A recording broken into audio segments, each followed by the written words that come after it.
or that's the category. An extra vav or an extra yud, not really extra, but if you have more than you need to have, then it would be called malay. So they fixed it with these Masoretic notes. Okay, so far what we've explained, that's like basic, like, understanding the Hebrew Bible 101. Do me a favor for my friends that are listening, my public friends. I want you to check one verse, just for those that are saying, but wait a minute. Did Yeshua actually say that word? Genesis 30, verse 32. Would you go to Genesis 30, verse 32? I love this story. And tell me what word is used in Genesis 30, 32. Let me pass through your entire flock today, removing from there every speckled, it says in English, and every spotted sheep, and the spotted and speckled among the goats. What's the word? So the word is nakod, which is the same root, same word. We have here nikuda, which is a dot. Nakod is dotted. So in other words, these sheep or these sheep and goats, whatever, they had vowel points on them, right? Well, no, they had dots. What I mean, they had dots. I'm trying to. They had spots. Yeah, they had spots. Right. So here's what I'm saying. Why I want to say that, Nehemia, is that I want people now to experience 518 the way you and I have studied at the deeper level. Yeah.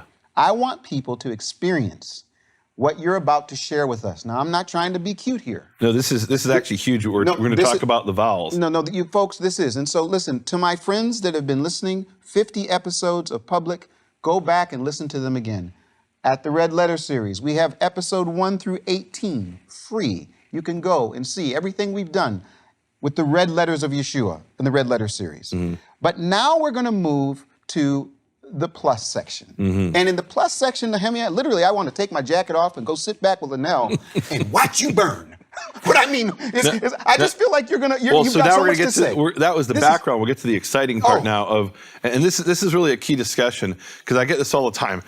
Nehemia, the Masoretes, they made up those vowels. Exactly. We don't read Hebrew with the vowels. We read Paleo-Hebrew. There's no vowels. Yes. Well, every language by definition, every spoken language, I should say, has vowels. The only exception in human experience of a language that potentially doesn't have vowels would be sign language. Yes. Right. You could literally have a sign language where everything is pictorial. Yes. That might not be the right technical term, but where you're expressing things without vowels potentially. Yes. In reality, they do spell things using letters.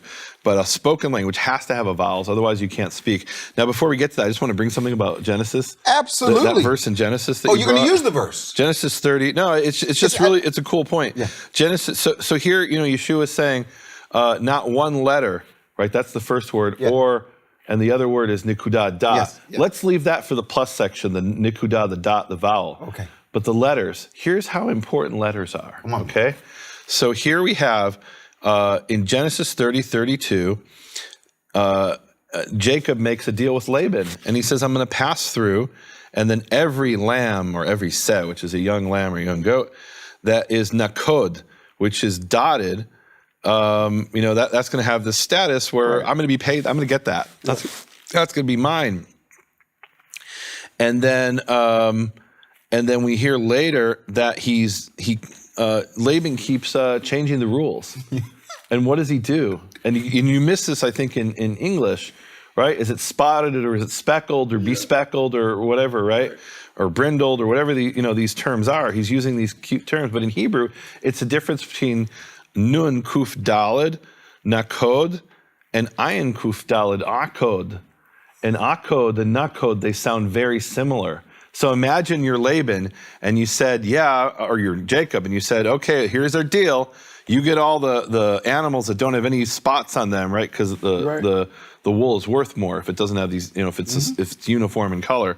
And I'll take all the lower value stuff, the nakod stuff, and later Laban looks around and he sees all these dots on the animals, and he said, okay, you can have all the akod stuff. He changes the rules. He changes the pronunciation. Yes. He changes the nun to an ayin. Yeah. And what he ends up doing is ripping off Laban and deceiving him. And I think this is a profound picture that if one letter changes in the Word of God, you can completely change the meaning. My goodness. And I think that's what Yeshua is saying. I mean, what Yeshua is saying is like mind-blowing. Yeah. Before we had the Dead Sea Scrolls, what Yeshua said might not have made that much sense. because you could have said, well, there was no and they did say this.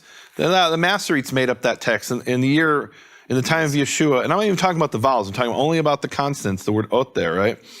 And even if you take it in Greek, it's one jot or one tittle, right?